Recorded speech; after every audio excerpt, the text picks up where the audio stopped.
Shalom Ubrahá, boa tarde para todos.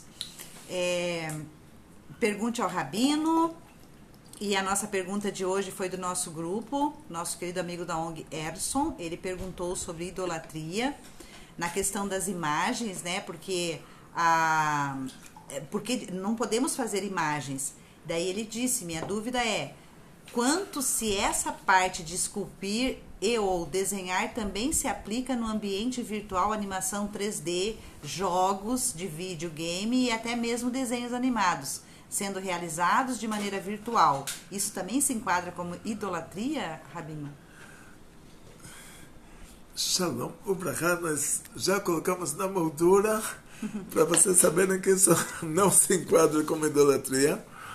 Como vocês podem ver no segundo mandamento, está escrito que nós não podemos fazer desenhos do sol, da lua, das estrelas, dos anjos no céu e de pessoas.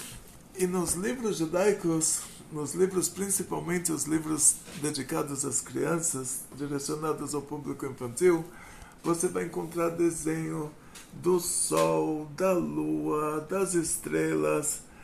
E você fala, pera, mas se no segundo mandamento está escrito que não pode ter desenhos de sol, lua e estrela, como pode ser que nos próprios livros judaicos tem uma coisa assim?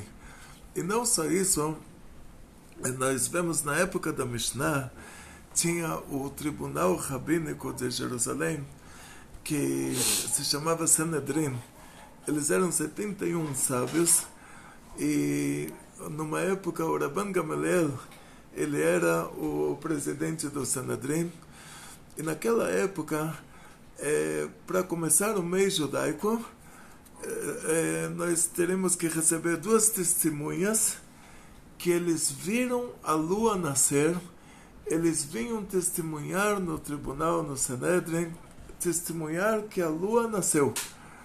E a partir daquela hora, o Sanedrin determinava que começou o mês, e todas as festas judaicas daquele mês, a data das festas judaicas, elas seriam determinadas pelo primeiro dia do mês. E o Rabban Gamaliel, para ele ter certeza que essas testemunhas não se atrapalharam, o que ele fez? Ele fez modelos de lua em todas as possibilidades, em todas as direções, e ele colocou na parede do Sanedrin esses modelos de lua. E quando a pessoa chegava para testemunhar que ele viu a lua nascer, o Rabban Gamaliel fazia com ele um passeio assim no corredor do Sanedrin, onde estavam as luas pregadas na parede, e ele perguntava se você viu essa lua desse jeito, virada para esse lado, virada para cima, virada para baixo, virada para a direita, virada para a esquerda, desse tamanho, ou redonda, Então a pessoa passava por não sei quantas luas, até falar, essa aqui que eu vi. Ela falava exatamente, você tinha que nascer exatamente dessa forma. Então ele aceitava essa pessoa como testemunha. Ou a pessoa falava, essa aqui que eu vi, e o Rabban Gamaliel falava, então você se atrapalhou. Você viu um reflexo, porque a lua deveria ter nascido de outra forma. Então perguntaram como pode ser que ele fez essas luas, e está escrito no segundo mandamento, você não pode fazer imagens do sol, da lua, das estrelas, e ele fez aquelas luas. E aí dizem assim, que a imagem, para ser idolatrada, dizem nossos sábios, ela tem que ser uma coisa importante. Se ela não é uma coisa importante, ela não vai ser um mirchol. O que é um mirchol? Está escrito que você não pode colocar um obstáculo na frente de um cego. Ou seja, não colocar uma coisa para a pessoa tropeçar. Evitar que a pessoa tropece. Então, não fazer uma estátua para uma pessoa que possa vir a rezar para aquela estátua.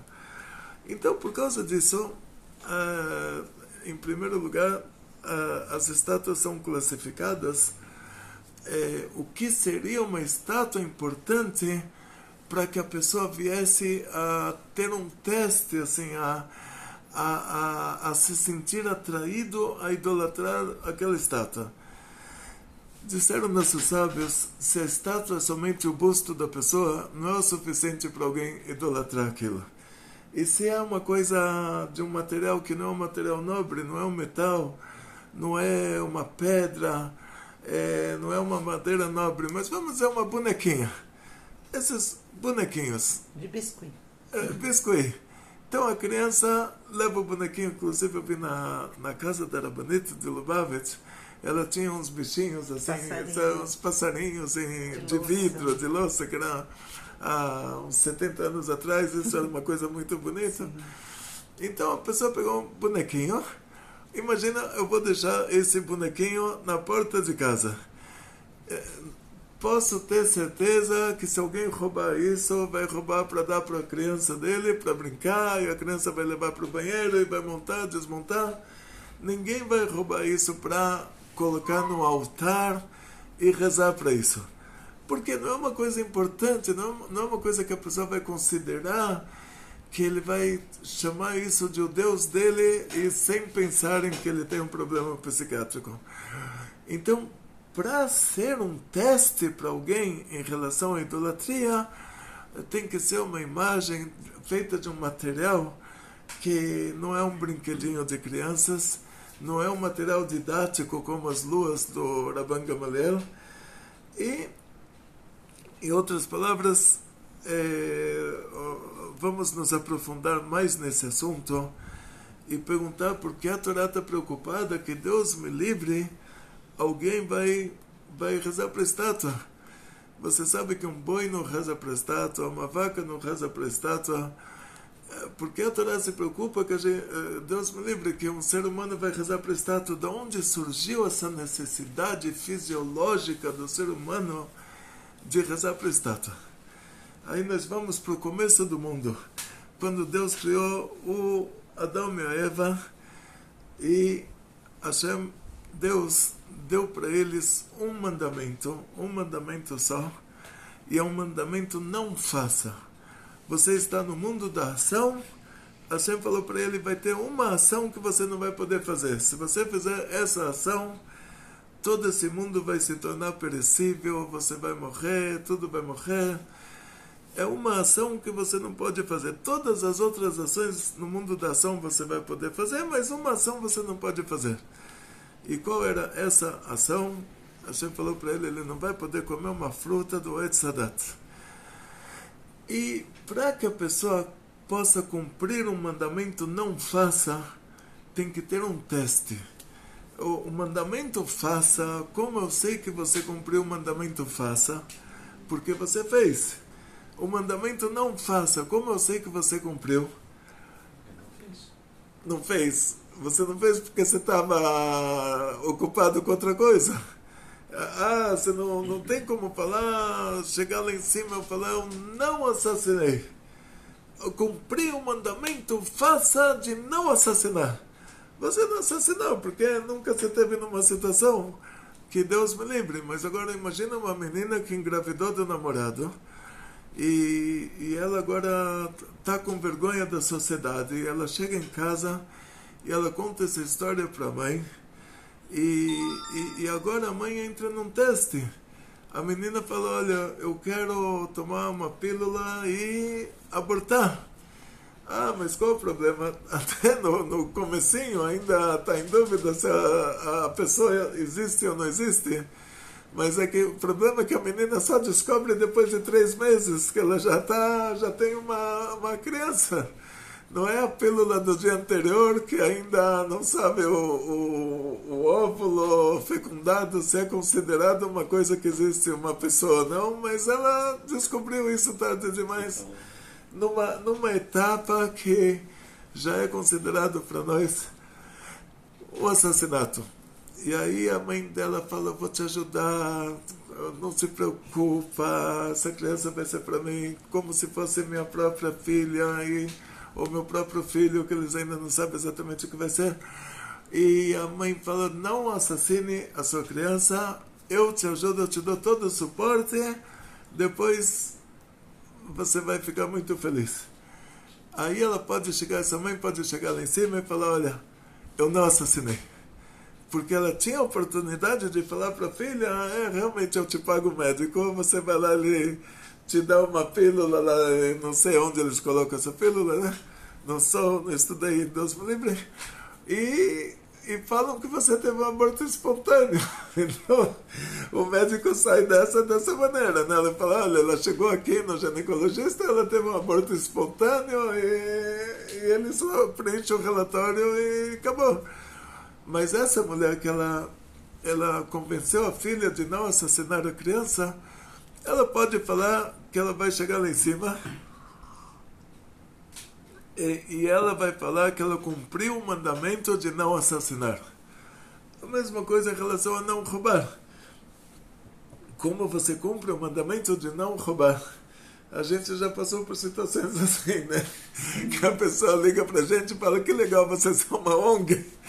Então a gente fala assim, uma ONG educacional, claro. Estou procurando uma ONG, né? E a gente pode cumprir o mandamento de não roubar dessa maneira. A gente fala, não fazemos nada ilegal, absolutamente nada. Somos uma ONG religiosa e acreditamos na nossa religião. Acreditamos em Deus, acreditamos na Torá. A gente não vai fazer nada que não seja legal. Não.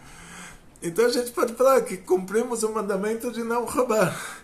Então, para ele cumprir esse mandamento de não comer aquela fruta e não falarem os anjos lá no céu, não falarem, olha, ele não teve tempo, tinha que ter alguém para falar para ele, come, e ele fala, Deus falou para não comer, e alguém está falando para comer.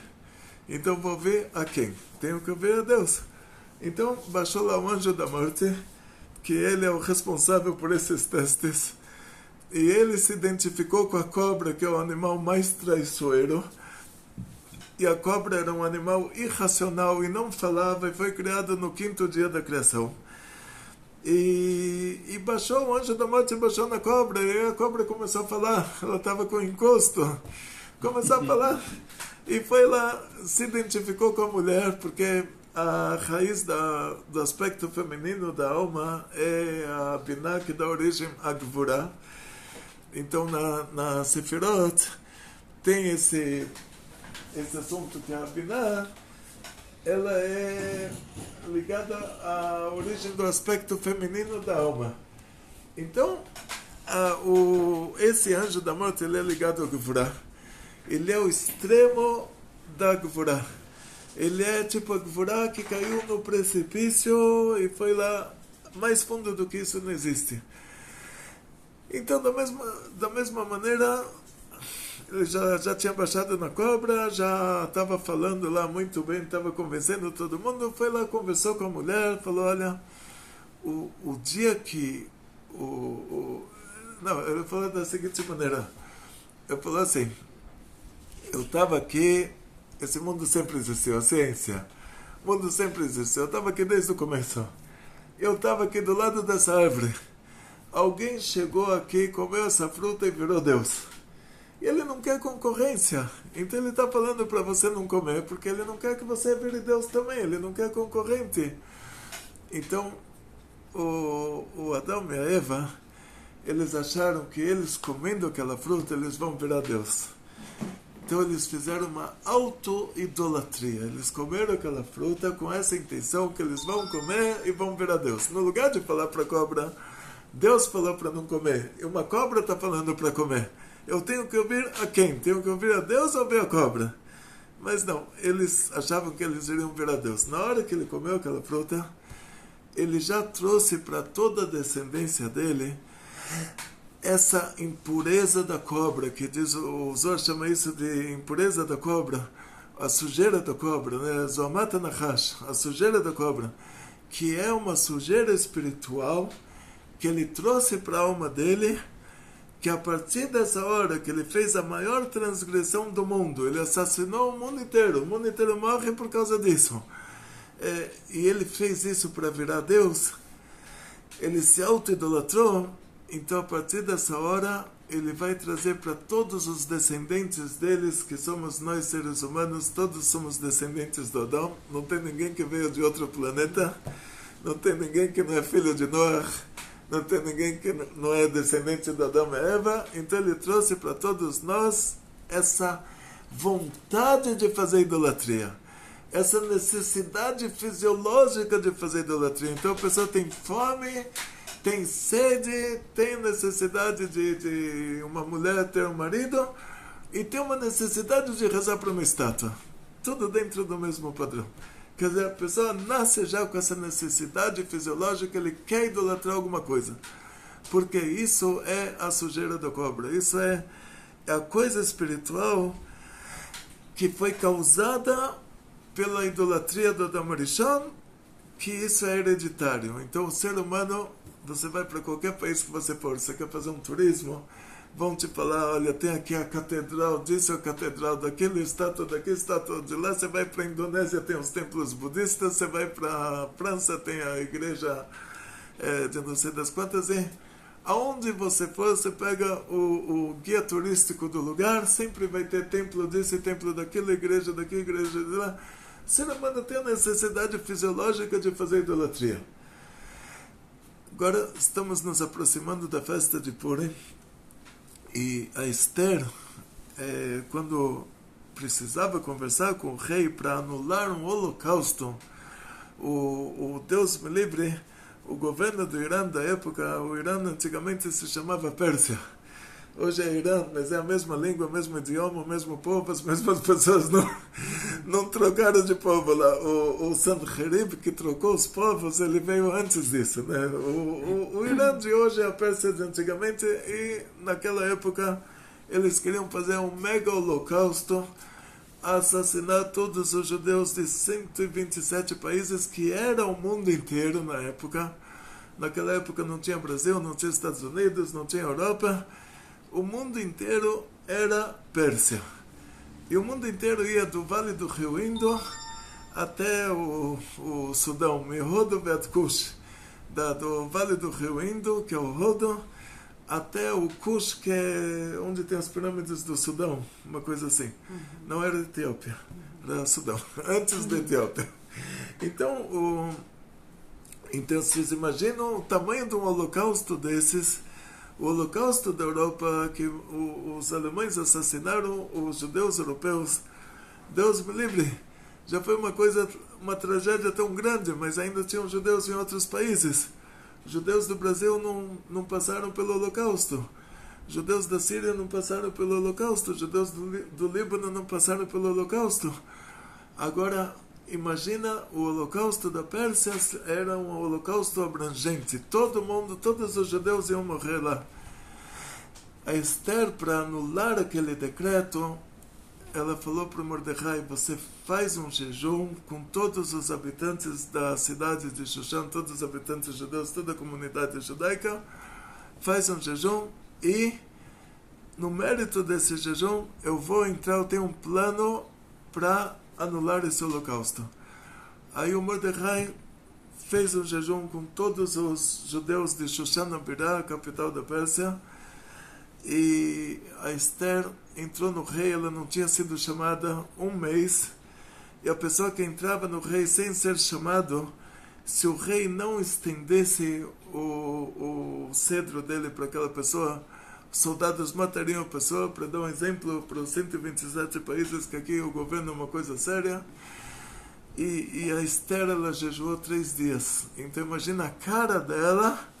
Depois de 3 dias de jejum, ela e todas as ajudantes dela, que eram todas judias também, e aí ela chega, se veste com a roupa de rainha dela, ela chega para o rei, e aquele rei é um rei obcecado por coisas, ele vê de repente uma coitada com uma cara dessas, ele podia não estender o cedro para ela, mas ao contrário, ele estendeu o cedro para ela. Ele perguntou, por que você arriscou a sua vida? Ela falou, porque eu fiz uma festa para Aman, eu queria te convidar pessoalmente. Qual era o plano dela? O plano dela é despertar os ciúmes dele, para ele falar, você arriscou a vida para me convidar para a festa que você está fazendo, não para mim, mas para o outro, para desconfiar que os dois estão tendo um caso, para matar os dois, e aí a gente se livra do holocausto. Mas o rei não entendeu muito, então ele foi para a festa, e por enquanto, naquela festa, Esther o tempo todo tentando, até que o rei perguntou, me fala o que você quer até metade do império. Eu falei, eu vou fazer mais uma festa para Aman. e vai ser, eu abro mão da metade do império, contanto que você dê essa honra para ele e venha para a minha festa. O rei não tinha filhos, então ele imaginou assim, é muito bonito, né? Daqui a pouco então alguém me assassina, e aí a Esther se casa com Amã, e o governo continua tudo de boa, quer dizer, não muda nada no país. Então ela tinha quase conseguido o que ela queria, só que esse plano era que ela morresse junto, mas que matasse a mãe também. Mas Hashem queria melhor do que isso. No outro dia, o rei de novo falou, olha, o que você quiser de mim, até metade do império. Ela já não aguentou mais, ela falou, ele nunca vai entender, né? Não vou conseguir desse jeito. Ela falou, estão querendo me assassinar. E não só me assassinar, estão querendo assassinar toda a minha família. E não só toda a minha família, todo o meu povo. Aí o rei ficou muito bravo, ele falou, quem está querendo se assassinar? Ela falou, mano, esse Rashá. E terminou a história para Hashem, que o rei mandou enforcar o Amã na forca que ele preparou para o Mordecai. E aí tinha um problema de burocracia no governo da Pérsia, que um decreto do rei não tinha como ser anulado. Então o rei teve que fazer outro decreto, que os judeus vão ter que matar os antissemitas antes que os antissemitas matem eles. E fomos obrigados a matar todos os nazistas da época para que eles não matassem a gente, e assim a gente se livrou deles. Os Anshe Knesset Agdolá eram 120 sábios e profetas que eles viveram entre a destruição do primeiro Bet HaMikdash e a reconstrução e a construção do segundo Bet HaMikdash. E eles viram isso com os próprios olhos. O holocausto foi anulado. E isso no mérito do jejum que a Esther pediu para o Mordecai fazer, e ela também fez. Eles falaram, agora a gente vai pegar esse patente. Estamos sofrendo. Por que o Bet HaMikdash foi destruído? Por causa de idolatria. Toda a nossa história, o Tanakh, os livros judaicos depois de Moshe Rabbeinu. Você tem o Chumash, no Chumash tem o Bezerro de Ouro, Chumash é o Pentateuco.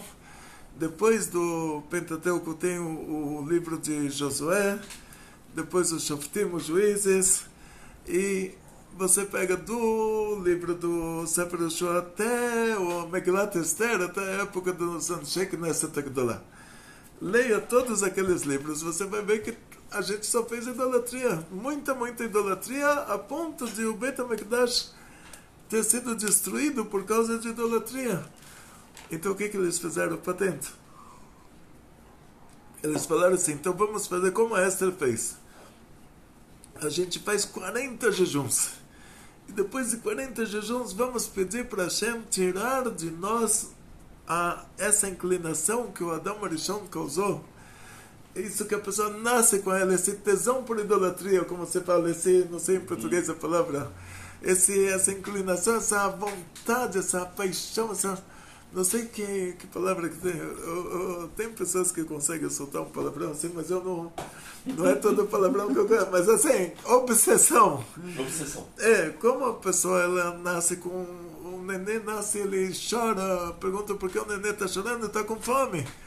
Ele tem fome, ele chora, então a pessoa chorava porque queria rezar para a estátua.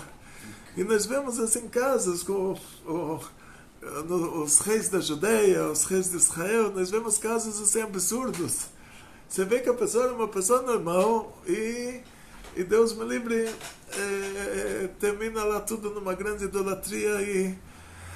Então, ao final das contas, eles falaram, agora a gente vai terminar com isso. Vamos tirar essa obsessão, tirar essa paixão, tirar essa necessidade fisiológica do ser humano de fazer idolatria. Fizeram 40 jejuns. Não se sabe se esses 40 jejuns cada vez eles faziam um jejum de 24 horas, uma vez por semana, e isso levou 40 semanas, ou não se sabe se foram 40 dias que eles jejuaram de dia e só comeram de noite, mas afinal das contas, depois de 40 jejuns, eles falaram para Hashem, agora a gente quer a Esther no mérito de 3 jejuns. Ela anulou o holocausto. A gente quer no mérito dos 40 jejuns que você tire do nosso povo essa necessidade fisiológica de fazer idolatria. E Hashem foi obrigado a atender o pedido deles e tirou do nosso povo essa necessidade, essa paixão, essa atração, essa necessidade fisiológica, como uma mulher, ela quer se casar, a pessoa tem fome, ela quer comer, a pessoa tem sede, ela quer beber, a pessoa tinha necessidade de fazer idolatria, e Hashem tirou isso de nós. O segundo Beit HaMikdash foi destruído por causa de política. Era ódio gratuito e já tinha outros motivos que não era idolatria. Depois disso, se você vê um judeu fazendo idolatria, porque ele está ganhando mais lá do que em outro lugar, motivos financeiros, não porque ele acredita nisso, não tem mais necessidade. Então, o que acontece? Você pode dizer o seguinte, que a gente já não tem mais essa atração pela idolatria. Então, todas essas leis rígidas da Torá, que falam sobre idolatria, a gente não consegue entender elas. Uma vez os sábios de Israel, os sábios da Mishnah, eles estavam conversando sobre Menashe, o rei da Judeia. E eles estavam conversando, era um estudo, mas um estudo tipo o Koelel da época da Mishnah, eles estudavam tipo num bate-papo muito animado. E quando terminaram aquela aula sobre o Ahaz, que era o rei da Judeia, não, sobre o Hiskiel, que era o rei da Judeia, falaram, a gente terminou de falar sobre Hiskiel. O filho do Hiskiel era o Menashe, que colocou estátua no Beit HaMikdash. Cara que fez, sim, absurdos em matéria de idolatria, e colocou uma estátua que para levantar a estátua, não sei quantas pessoas tinham que levantar aquela estátua, e o profeta Yeshayahu, o Isaías, a mãe dele era a filha do profeta Yeshayahu, filha do profeta Isaías. O Hiskiel, o rei da Judeia, se casou com a filha do Yeshayahu, filha do profeta Isaías, teve esse filho Menashe. Menashe e Rav Shakeh, o Rav Shakeh morreu sobre o Menashe, e esse Menashe, ele matou o próprio avô dele, avô materno, que era o profeta Isaías. Cortou ele lá em duas partes. É uma tragédia, tudo isso por causa da idolatria. E aí os sábios, eles falaram, amanhã a gente vai conversar sobre o nosso... Não, aquele sábio que estava dando a aula, ele falou, amanhã a gente vai conversar sobre o nosso amigo Menashe, o rei da Judeia, que colocou estátua no Beit HaMikdash, que matou o avô dele, que era o profeta, porque falou para ele não fazer idolatria. Então, naquela noite, o Menashe se revelou para ele no sonho e fez uma pergunta de Alahá. Ele falou, olha, a halá, né, o pão, quando você vai fazer a brachá do pão, então você corta o pão por qual lado? E o Raham, o sábio, ele não sabia por qual lado você vai ter que cortar o pão, pelo lado de cima, o lado de baixo, o lado direito, o lado esquerdo. Se o pão era redondo, não tinha lado da direita ou da esquerda, mas tinha o lado de cima, o lado de baixo. Ele falou, não sei. Ele falou, você uma coisa dessas você não sabe, você vem me chamar de amigo? Você vai falar sobre o nosso amigo Menashe? Aí o sábio, no sonho, ele falou, mas você colocou uma estátua no Beit HaMikdash, você foi o cara que mais fez idolatria, você não tem moral para falar assim comigo? Aí o Menashe falou para ele, se você estivesse na minha época, você ia correr para fazer idolatria. E eu andei normalmente, não corri. Você ia levantar essa túnica, porque a túnica era comprida quase até o pé.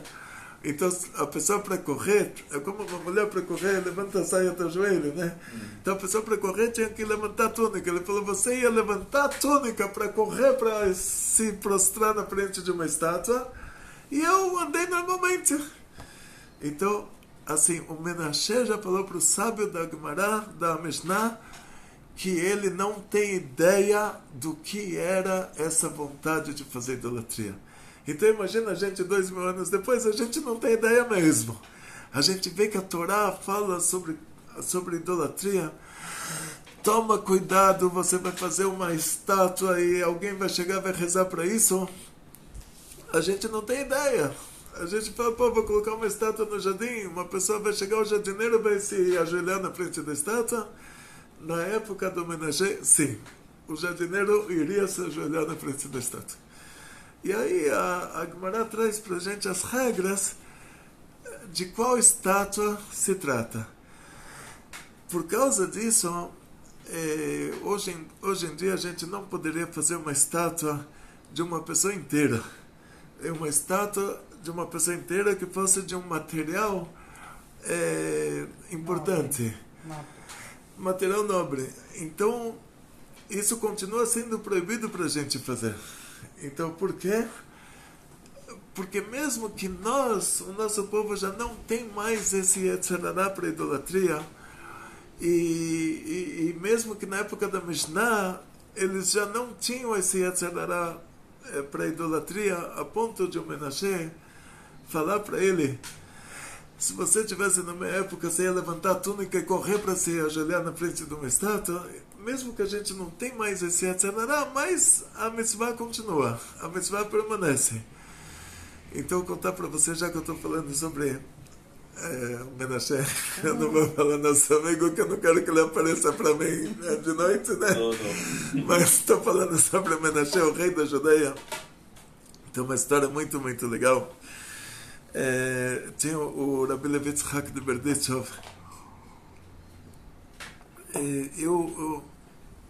Assim, se não me engano, é que a gente ouve centenas de histórias, às vezes a gente pode se atrapalhar entre um tzadik e outro. Se era o Rabbi Levi Yitzhak de Berdichov ou o Rabbi Elimelech Melechensky, mas era um grande tzadik na Polônia, na época que naquela região tinham muitos tzadikim.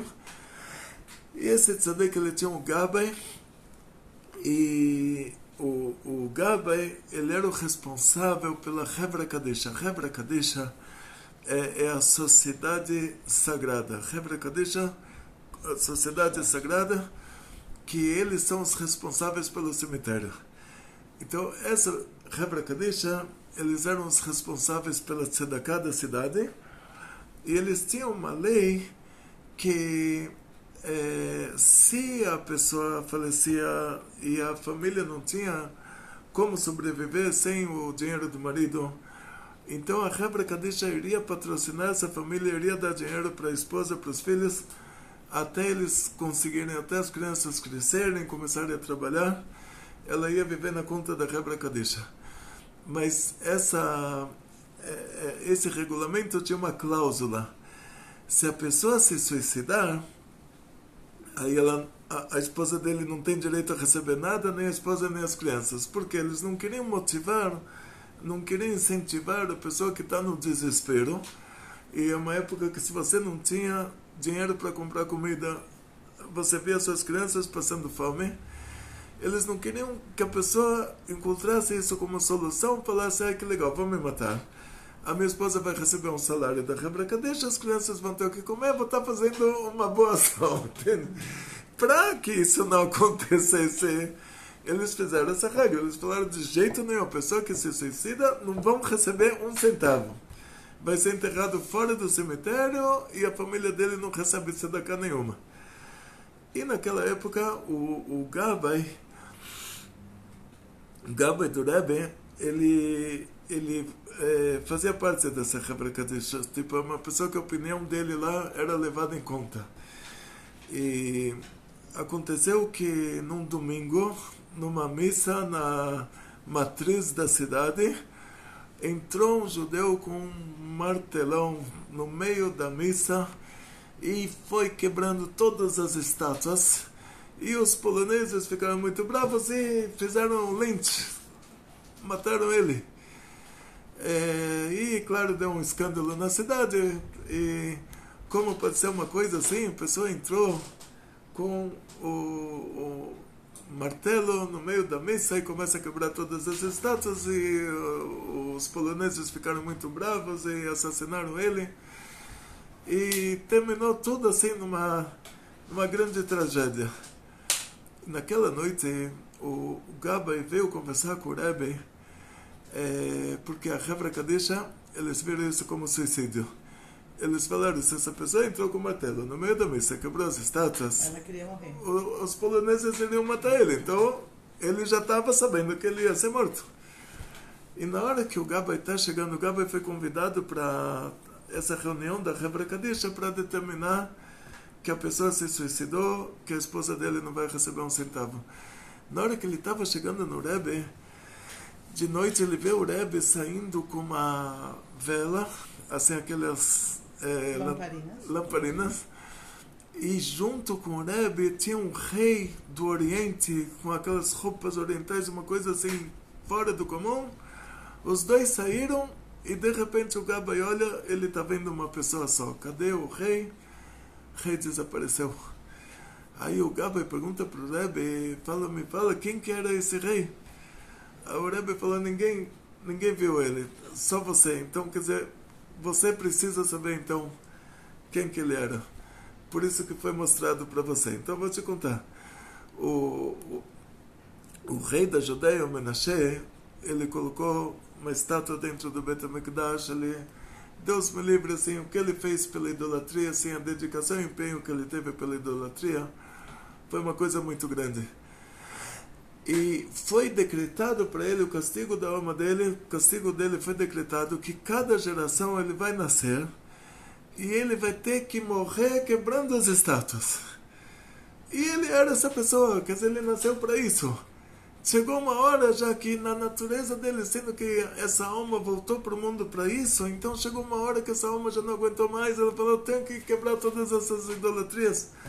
E ele entrou na igreja no domingo, no meio da missa, quebrou todas as estátuas, e mesmo sabendo que ele está arriscando a vida dele por causa disso, mas essa alma desceu para o mundo para isso. Então, não tem como chamar ele de suicida. Aí o Gabai voltou para a Hebra Kadisha no outro dia, na reunião que tinha que determinar se a mulher vai receber a aposentadoria da Hebra Kadisha. E o Gabai falou, ele não se suicidou. Ele desceu para o mundo para morrer dessa maneira. Uma coisa interessante que diz o Arizal, que todas aquelas pessoas que viveram na época do primeiro Beit HaMikdash, que eles faziam idolatria, eles eram obcecados por idolatria, depois eles voltaram, essas almas voltaram na época das cruzadas e na época da Inquisição, e dependendo do nível de obsessão dele pela idolatria, a pessoa que sacrificou o filho para a idolatria, ele tinha que morrer e não fazer idolatria. A pessoa que deu dinheiro para a idolatria, ele tinha que fugir, perdeu o dinheiro e não fez idolatria. E cada um de acordo com o nível de obsessão dele pela idolatria, ele tinha que ou morrer ou sofrer, mas não fazer idolatria. E o Arizal falou que depois da Inquisição, o Arizal viveu logo após a Inquisição. O Beit Yosef, Arizal, eles eram sobreviventes da Inquisição. O Arizal falou que não vão mais ter perseguições religiosas em lugares que tem comunidade judaica, porque todas essas almas dos judeus que fizeram idolatria já fizeram o conserto delas e já foram para o Alto Paraíso. Então não vão mais ter perseguições religiosas nesses lugares que a nossa comunidade vive. Então nós vemos que as perseguições que aconteceram depois disso não tinham nenhum cunho religioso. O Holocausto, por exemplo, não tinha nada a ver com perseguição religiosa. Perseguição religiosa é quando falam para a pessoa, olha, ou você se converte a tal religião ou a gente te mata. E no Holocausto eles mataram padres e freiras por serem descendentes de judeus. Então, na prática, só voltando para o assunto assim, para deixar isso bem claro, mesmo que a maioria dessas pessoas que fizeram idolatria, essas almas passaram pelos concertos delas durante as cruzadas e a Inquisição, mesmo assim, uma ou outra pessoa, eles são fora do comum. E no caso desse Menashe Melech Yehudá, era uma pessoa fora do comum. Quer dizer, para ele não ia adiantar só morrer na Inquisição ou morrer nas cruzadas, ele tinha que voltar a cada geração e ele ia ser o cara que ia quebrar as estátuas da geração. Então esse é um exemplo que essa pessoa veio para o sonho do Tana e ele falou, olha, se você estivesse na minha época, você ia correndo para se prostrar na frente de uma estátua. Hoje a gente já não tem mais como entender isso, graças a Deus, como na época da Mishnah também eles não conseguiam mais entender isso, porque a gente já não tem mais essa necessidade fisiológica de fazer idolatria. Então, só para terminar o nosso assunto, então, tudo que tem a ver com livros de crianças e livros de adultos, material didático, bonecos, bonecas, coisas assim que a criança leva para o banheiro. Isso quando se trata de um corpo inteiro. Agora, quando a boneca ela é de travesseiro, tipo, ela não tem um nariz de verdade, ela não tem olhos de verdade, ela é um travesseiro desenhado, aí nem entra nessa classificação. Aonde a gente começa a julgar, falar talvez seja uma estátua, talvez não seja, e determinar que não é, porque ela é de plástico, porque ela é de biscoito, porque ela é uma caricatura, porque ela é uma brincadeira. Aonde a gente vai começar a conversar sobre isso quando ela estiver em alto relevo, assim, tipo, como se fala, inteira, né? A pessoa inteira. Eu não sei, alto relevo é só... pessoa inteira. Né? Pessoa inteira. Quando é uma pessoa inteira, a gente começa a discutir que material que ela é feita, se é um brinquedo de criança. Por que foi feito, né? Qual a intenção, isso? Não, a intenção não entra aqui, porque você analisa isso... tinha uma história muito linda assim sobre tinha um romano, isso é no Zohar tem essa história, um Agmon é tipo o rei da região, né, tipo responsável pela região. Na época do Império Romano, o responsável por uma certa autonomia dentro do Império Romano, ele perguntou para os sábios do Zohar. Ele falou, se Deus não quer que essas estátuas existam, por que Ele não destrói elas? Por que Hashem não faz um milagre, destrói todas as estátuas? Aí o sábio do Zohar falou para ele, porque tem pessoas que rezam para o sol. Pessoas que rezam, é monoteísta, eles só rezam para o sol. É 100% monoteísta, só tem um Deus, só o sol. O outro reza só para a lua, outro monoteísta, só reza para a lua. O outro reza só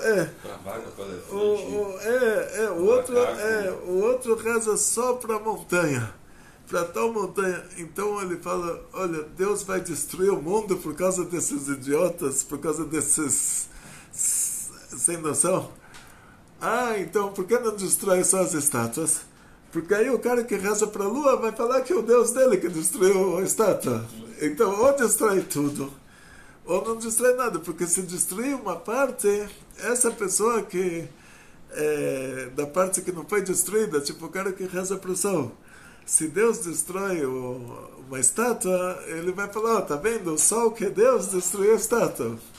Então, ou Deus teria que destruir tudo, o sol, a lua, as estrelas, as montanhas. A natureza. E para eles não falarem, foi o meu Deus que destruiu o Deus dele, né? Então por isso Deus não destrói nada. E dizem que está no Zohar que aquele Agumon depois ele se converteu ao judaísmo, uma coisa assim muito, muito interessante. Uma história verídica. Então na prática é isso. Então no caso a questão que, como nosso amigo perguntou, um desenho de animação em 3D ou 2D no computador. Muito obrigado por não entra nessa categoria. Não, muito obrigado por me lembrar desse detalhe, porque agora o detalhe mais importante é que quando o nosso povo estava em direção à terra prometida, então imagina, o seu pai te prometeu que vai te dar uma casa, mas ele falou, olha, eu vou te dar uma casa, mas eu tenho uma condição, eu quero que você cuida bem da casa, entende? Não pode ter lá rato, barata e tudo de ruim. Então, Hashem falou para o nosso povo, vou dar para vocês a terra que eu prometi para os seus ancestrais, Abraão, Isaac e Jacob, os patriarcas do nosso povo, mas quando vocês vão receber esse lugar de presente, o lugar vai ser seu. E no seu lugar, você compra uma casa, você encontra uma estátua dentro da casa, uma estátua idolatrada. Então, você destrói.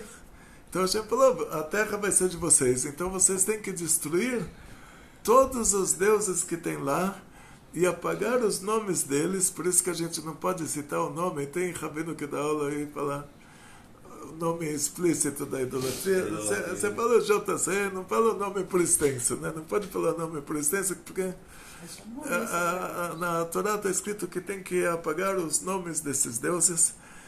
E a Torá nos conta que Hashem falou, não faça isso para Hashem, seu Deus. Ou seja, tem um mandamento divino que é proibido apagar o nome de Deus. E uma pessoa está brincando no computador, nosso querido Hillel, que é um grande especialista em computação, e está brincando no computador, fez um nome de Hashem 3D, que ele vira para cá e dá um giro e para cima, para baixo, e parece que é... E a bateria pifou, tudo sumiu. Então, ou seja assim, o que a gente vê daqui, que tudo aquilo era uma ilusão, aquilo não existia de verdade. Você pergunta, pera, onde está escrito isso? Onde está? Cadê? Eu tinha o nome de Deus desenhado aqui. Não sobrou nada, tudo sumiu. Por que sumiu? Então, quando inventaram o computador, os rabinos da época tinham uma pergunta. Será que você... Eu recebi, tinha um grande amigo, Hassid Satmer.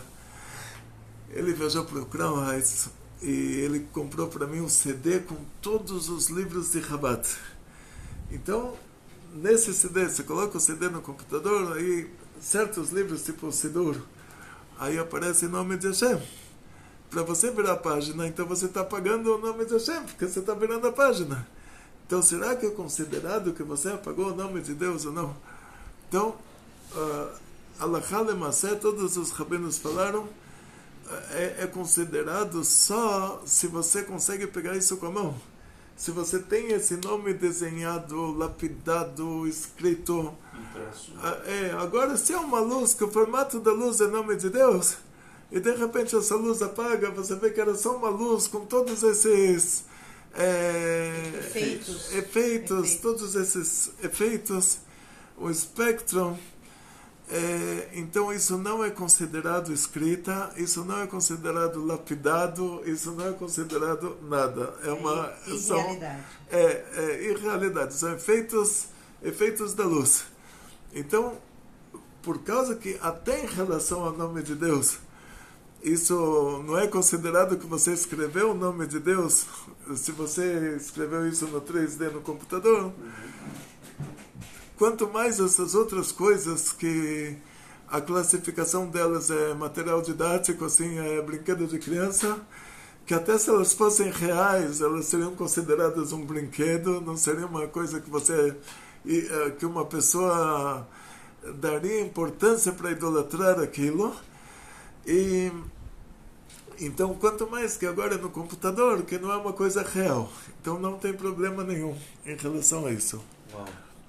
Agora ficou claro, né? Pode desenhar, pode ficar tranquilo, porque o que aparece na tela, desligou o monitor, desligou o computador, você descobre que nada daquilo era real. Nada daquilo era tudo 0 e 1 ali, tudo programação. Pode ficar tranquilo. Agora, o que entra é... As imagens são tudo números. São tudo números, né? Na verdade, aquele desenho, aquela manipulação, são 0 e 1, só que na verdade é o computador que deixa o gráfico na nossa frente. Por trás dele é que tem os bits. Se tira o gráfico, tirou o gráfico, só 0 e 1. 0 e 1, 0 e 1, 0 e 1, 0 e 1, 1, 0, só bits. Muito obrigado pela sua audiência, muito obrigado pelo seu like no nosso canal, pelo engajamento das nossas aulas do Rabino. Façam suas perguntas no grupo Amigos da ONG. Você que não faz parte, quer fazer, o contato está aqui na descrição do grupo, dessa aula. E você vai poder fazer parte e também fazer sua pergunta para o Rabino Gloiber e ele responder para você. Então, um beijo no coração, muito boas notícias para todos nós e tudo de bom. Yatzlach, Briut, Panasá Beshefa, muito sucesso, muita saúde, muito dinheiro, felicidades judaicas de toda a família, grandes milagres em grande estilo. Amém. Bekolto.